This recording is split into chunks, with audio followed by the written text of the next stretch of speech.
नमस्कार, आप देख रहे हैं खबरों का बतंगड़ और मैं हूं आपके साथ मृदुल मिश्रा। आज बात करेंगे 3 राज्यों के उपचुनाव यानी मध्य प्रदेश, गुजरात और बिहार की। यानी कि अगर बात करें गुजरात की तो गुजरात से आपको बता दें कि बीजेपी को प्रचंड जीत मिली है। वहां आपको बता दें कि सत्येंद्र भाई को प्रचंड जीत मिली है, सत्येंद्र भाई पटेल को प्रचंड जीत मिली है। और वहीं अगर बिहार की बात करें तो बिहार के बांकीपुरा सीट से स्वराज पार्टी के जो प्रशांत किशोर है उनको प्रचंड जीत मिली है वहां से। और आप बात करें मध्य प्रदेश की तो दतिया सीट से आपको बता दें घनश्याम सिंह को जीत मिली है। आखिरकार इन सीटों पर अधिक चर्चा क्यों? क्योंकि मुख्य चुनाव में इनका एक बहुत बड़ा योगदान होगा। बता देते हैं कि दतिया सीट यानी मध्य प्रदेश की जो दतिया सीट है उस पर आपको पता है कि वो गढ़ नरोत्तम मिश्रा का है और नरोत्तम मिश्रा को इस बार टिकट नहीं दिया गया था। और जब टिकट नहीं दिया गया तो आपको पता होगा कि मंच से उनके अश्व छलक गए। यानी कि बातचीत के दौरान और बताते हुए वो कह रहे थे कि हम दतिया के प्रत्येक घरों में यानी दतिया के अलग अलग क्षेत्रों में और दतिया के घरों में मैं जाता रहूंगा और उनकी समस्याएं हमेशा सुनता रहूंगा। और उनके आंसू छलक पड़े। उन्होंने देखा होगा कि मंच पर ही उनके आंसू निकल पड़े। तो क्या दतिया सीट पर नरोत्तम मिश्रा के आंसू भारी पड़ गए बीजेपी को? ये सवाल है। और आपको आज ये भी बता देता हूं कि बिहार के बांकीपुरा सीट भी हार गए बीजेपी ने। बीजेपी बांकीपुरा बिहार यानी बिहार के बांकीपुरा सीट को भी बीजेपी ने गंवा दिया। और वहां के जन स्वराज पार्टी के जो नेता हैं यानी कि प्रशांत किशोर को भारी जीत दर्ज हुई है। और वहीं अगर सत्येंद्र भाई पटेल की बात करें तो गुजरात से उनको गुजरात के मंजलापुर से सत्येंद्र भाई पटेल को जो है बीजेपी के प्रत्याशी हैं उनको भारी बहुमत से भारी मतों से जीत दर्ज की है।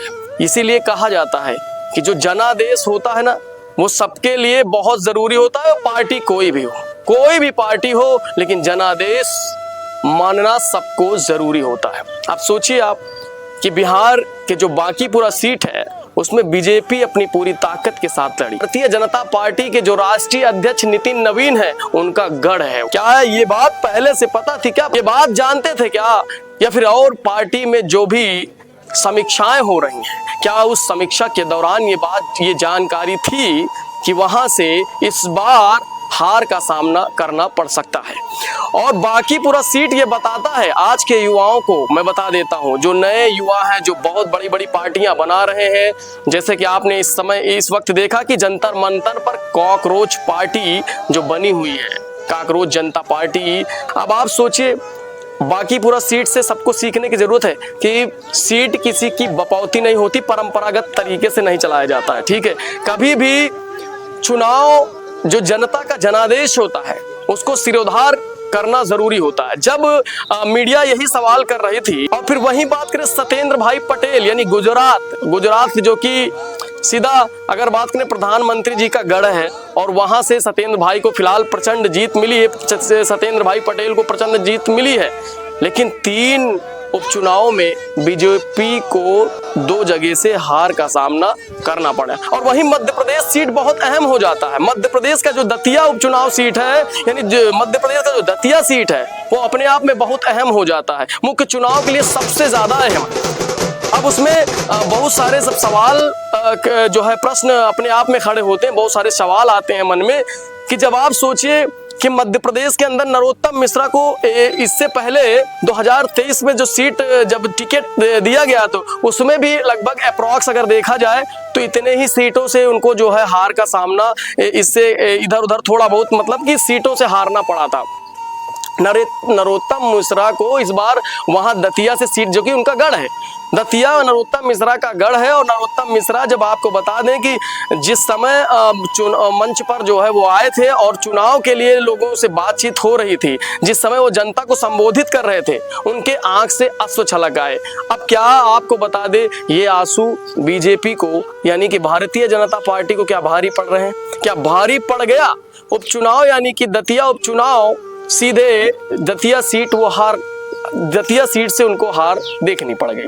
आप सोचिए कि दतिया सीट मध्य प्रदेश का बहुत अहम जगह हो, तो बहुत ये ताकतवर प्रदेश है मध्य प्रदेश। अगर बात करें तो अहम चुनाव में इनका बहुत बड़ा योगदान होता है और दतिया सीट का हारना बीजेपी के लिए बहुत बड़ी बात होती है। बहुत ज्यादा सीटों से अगर बात करें तो नहीं हारे, लेकिन 6016 सीट जो है वो घनश्याम सिंह जी को ज्यादा मिले हैं और वहीं जो है तिवारी जी को हार का सामना करना पड़ा। अब आप सोचिए कि जिस समय दतिया सीट जब जा रही थी, दतिया सीट उनको मिलनी चाहिए थी, न क्या नरोत्तम मिश्रा को अगर टिकट दिया जाता तो दतिया सीट आज उनके पास होती। हालांकि इशारों में इन्होंने बहुत कुछ बताने की कोशिश किया कि यहीं से अब तो ये पार्टी की समीक्षा करने की बात होगी।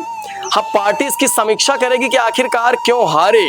और आपको ये भी बता देता हूँ, कैलाश विजयवर्गीय उन्होंने भी यही बात कही। उन्होंने कहा कि जनादेश का जो है मैं सिरोधार करता हूं और जिन जनादेश को मैं मानता हूं, जनता ने जो आदेश किया है उसका पालन करेंगे। हम झूठ नहीं बोलते कांग्रेस पार्टी की तरीके की, कांग्रेस पार्टी की तरफ झूठ बोलूं, झूठ बोल करके जो है हम कहें कि नहीं, बहानेबाजी उसमें मुझे नहीं आता। अगर मैं चुनाव हारा तो ये पार्टी समीक्षा करेगी आखिरकार किन कमियों की वजह से, क्या कमी रह गई थी जिनकी वजह से चुनाव मुझे हारना पड़ा। सोचिए, मध्य प्रदेश का दतिया सीट बहुत ज्यादा चर्चित में है, आप जान लीजिए, और बिहार का बाकी पूरा सीट। फिलहाल गुजरात में इतना ज्यादा तो चर्चा में नहीं था। सत्येंद्र भाई पटेल की जो जीत हुई वहां से इतना ज्यादा चर्चा में नहीं था, पर आपको बता दें बिहार का जो बाकी पूरा सीट है और यहाँ यानी कि मध्य प्रदेश का जो दतिया उपचुनाव सीट है, आप समझिए कि इसका चर्चा ज्यादा है।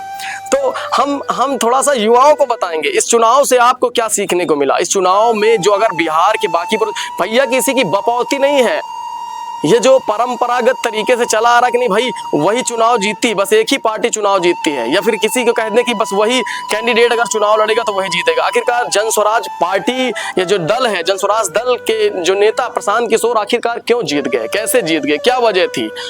और एक बात ये भी करूं कि अगर इन तीनों जगह के जो उपचुनाव हुए, जो तीनों सीटें थी, इसमें ये भी बात सामने आ रही है, लोग ये भी बताते हुए नजर आ रहे हैं और यही कहीं और से नहीं, जनता ही कह रही है। जनता ये कह रही है कि क्या ब्राह्मण विरोधी यानी कि ब्राह्मण विरोधी पार्टी को जो है हार का सामना करना पड़ा, क्या ब्राह्मणों के विरोध का जो है सामना करना पड़ा इनको, इसलिए चुनाव हारे। आपको बता दें यूजीसी का भी मामला, जैसे कि ब्राह्मण विरोध में क्या था, यूजीसी में जिस तरीके से ब्राह्मणों ने विरोध किया था, तो क्या आपको लगता है अगर दतिया सीट मैं बात करूं, बिहार के बाकी पूरा सीट की बात करूं, तो वहां सामान्य वर्ग के लोग कितने प्रतिशत में रहते हैं? लगभग आपको बता दें कि 47% लोग वहां पर जो कि जनरल कैटेगरी से आते हैं। और जनरल कैटेगरी क्या इस बार ब्राह्मण जो है बीजेपी से नाराज है?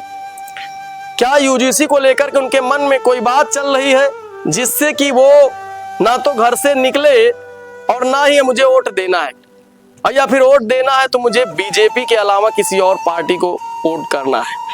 तो आपको सोचने वाली बात है कि किसी अगर मेहनत किया जाए, जनसेवा का जो मन में विचार हो, जनसेवा का मन में ताकत हो, जनसेवा की बात हो, जनसेवा का हुनर हो, जनसेवा की हौसला हो, तो सीट परंपरागत तरीके से नहीं चलती है कि अगर जो है किसी एक का जीत हो गई है तो सोचिए बस वहीं उसकी जीत हमेशा बनी रहेगी, उसकी जीत हमेशा। आपको ये भी बता देता हूँ, सबसे अहम सीट ये जो बिहार का बाकीपुरा सीट है ना, आप समझिए बाकीपुर सीट में हुआ क्या, 31 साल बाद आज बीजेपी वहां से हारी है। 31 साल बाद, 31 सालों का जो सफर रहा वो रिकॉर्ड टूट गया। सोचिए बाकीपुरा सीट से प्रशांत किशोर ने जो है जीत दर्ज किया है, क्योंकि ये दल, ये भारतीय जनता पार्टी हमेशा जो है सबका साथ और सबका विकास के नारे के साथ आगे बढ़ी है। और फिर ये बीच में क्या हो रहा है कि आखिर ये उपचुनाव में 3 सीटों में बीजेपी को एक सीट, सिर्फ 2 सीट भी नहीं, 1 सीट मिला, बाकी 1 सीट से हार गए। और ये भी बताता हूँ कि अभी मध्य प्रदेश जो आपने देखा कि मध्य प्रदेश में इस वक्त जो है किसानों का आंदोलन अभी पिछले समय में चल ही रहा था। आपने देखा कि मूंग को लेकर, मूंग के जो कीमतों को लेकर के, उसके मूंग के कीमतों को लेकर के जो विरोध प्रदर्शन किसानों का चल रहा था। सीट की अगर बात करें तो सोचिए कि 3 राज्यों में उपचुनाव थे, मध्य प्रदेश, बिहार और जो है आपका ये गुजरात। तो आपको मैं बस इतना बताना चाहता हूँ कि परंपरागत तरीके से अगर कोई समझ ले कि वहां पर सिर्फ मेरा ही राज चलेगा, ये लोकतंत्र है भाई, मैं बता देता हूँ, कॉन्स्टिट्यूशंस में हमारे दिया है, ये लोकतंत्र है। लोकतंत्र में सबको सेवा करने का अधिकार है। और अगर आप मन से तन से ठान लीजिए कि मुझे जनता, या फिर कह सकते हैं जनता सेवा करना है, जन सेवक बनना है, और जन सेवक बनकर कुछ करना है, कुछ दिखाना है, तो सच में बिहार के बांकीपुरा सीट से प्रशांत किशोर भाई से सीखिए कि प्रशांत किशोर किस तरीके से जो है वहां पर जीत जो है दर्ज किया है। सोचिए, जनस्वराज दल एक अलग ही दल है अपना, पर उनको जीत मिली। सोचिए क्या जनता के मन में क्या बात चल रही थी। तो कोई ये ना समझे कि हम जो है बहुत ज्यादा ताकतवर पार्टी हैं और बहुत ज्यादा सर्वशक्तिमान हैं, तो हमारे अलावा यहाँ ये सीट पर सिर्फ मेरा ही कब्जा रहेगा, या मैं ही इस पर हावी रहूंगा, या मैं ही इस पर जमा रहूंगा। मैं ये सीट, जनता मुझे इतना पसंद करती है, मैं कुछ करूं या ना करूं उसके बावजूद मैं ही बना रहूंगा। तो ये मत सोचने की जरूरत नहीं है। फिलहाल आपको बिहार के बांकीपुरा सीट से बहुत कुछ सीखने को मिला है भाई। आप सोचिए कि अगर आपके मन में जन सेवा है, जन सेवा का भाव है, तो आप सोचिए बड़े बड़े सीट कितनी ताकतवर पार्टी जो है हो, पर आप उसको भी हराने में सक्षम होंगे। जब चुनाव हुए थे 30 जुलाई को, तो लोगों की नजर थी, तमाम सारे एग्जिट पोल मीडिया कर्मी निकाल रहे थे, अपने अपने चैनलों पर तमाम सारे एग्जिट पोल दिखा रहे थे कि वहां से वो हारेंगे, वहां से वो हारेंगे, वहां से वो हारेंगे, वहां से वो हारेंगे। और कांग्रेस पार्टी के एक नेता ने तो ये भी कह दिया था कि मुझे भविष्यवाणी भी करना आता है, और मैंने भविष्यवाणी कर लिया है कि भाई मध्य प्रदेश का जो दतिया है, वो दतिया घनश्याम सिंह को जीत दर्ज करने में से कोई नहीं रोक सकता। वहां से घनश्याम सिंह ही जीतेंगे, ये मैं बता देता हूं। आखिरकार कैसे वह भविष्यवाणी सत्य, क्या नरोत्तम मिश्रा का वहां ना रहना और नरोत्तम मिश्रा को टिकट ना देना भारी पड़ गया।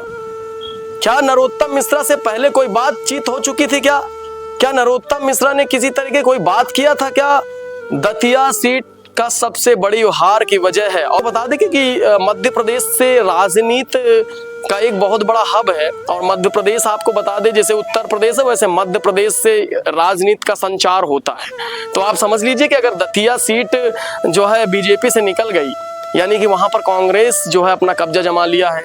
और अभी कल जो है यहाँ के जो पूर्व मंत्री और पूर्व विधायक पीसी शर्मा जी ने बताया कि भाई मुझे तो पहले से पता था कि चुनाव कांग्रेस के पक्ष में ही है। दतिया की सीट इसलिए पक्ष में क्योंकि भाई किसान परेशान है, विद्यार्थी परेशान है, और तमाम जो बहुत सारे मुद्दे हैं उनको लेकर के कांग्रेसियों को लगातार यानी लड़ना पड़ रहा है, मैदान में आना पड़ रहा है। बीजेपी इस चीज को समझ ही नहीं पा रही है। हम तो ये कह रहे हैं भाई, वो आरोप लगा रहे थे पीसी शर्मा जी लगातार कह रहे थे कि अगर जो है भारतीय जनता पार्टी समय से ध्यान दे ले जाए ना, जनता का, किसानों का, जवानों का, सभी का। और प्रदेश टुडे में मुझसे भी ये सवाल किया गया, भाई अभी इस वक्त चल क्या रहा है, आखिर ये जो उपचुनाव हो रहे हैं, इन उपचुनावों में क्या नतीजे हैं, आपका विश्लेषण क्या कहता है, आप क्या कहते हैं इस पर? दतिया और अगर जैसे बांकीपुरा बात करें, मंझलापुर सीट की बात करें, तो भाई कैसे करेंगे? 3 राज्यों के चुनाव है, इसमें आपके जो है आपका क्या आकलन है, क्या कह रहे हैं, क्या समीक्षा कर पा रहे हैं? तो समीक्षा का जो करके जो एक अनुमान लगाया गया था, एक आकलन किया गया था कि इस पर, ये सीट पर ये आ सकते हैं, ये आ सकते हैं। फिलहाल 2 वाले सही हुए, 2 सीटों पर जो आकलन किया गया तो बिल्कुल सत्य साबित हुए कि भाई जो मध्य प्रदेश का जो दतिया सीट है वहां से कांग्रेस ही निकल रही है।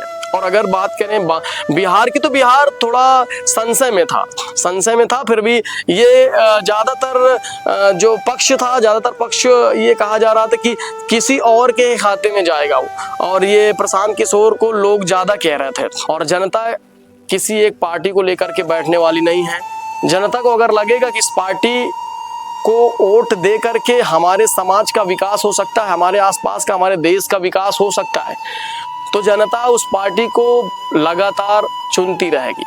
और उसे लग गया ना, कहते हैं कि भाई जनता क्या, कुछ लोग ये भी कहते हैं, कुछ नेता तो ये भी होते हैं कि भाई जब चुनाव का समय आएगा तभी हम निकलेंगे, तभी विकास कार्य करवाएंगे, और विकास कार्य करवाएंगे तभी लोगों को पता चलेगा कि हाँ भाई हम कितने ज्यादा जो है देखिए कितने प्रभावपूर्ण तरीके से काम करवा रहे हैं, कितने ज्यादा वर्क। आपको ग्राउंड जीरो से तस्वीरें दिखा रहा हूँ इतने ताकतवर पार्टी के राष्ट्रीय अध्यक्ष है नितिन नवीन जी। और आपको यह भी पता होगा कि जब नितिन नवीन जब पद ग्रहण कर रहे थे राष्ट्रीय अध्यक्ष का, उस समय प्रधानमंत्री मोदी ने उनको क्या कहा था, बॉस भी कहा था कि नितिन नवीन जी हमारे बॉस हैं, कहा था ना।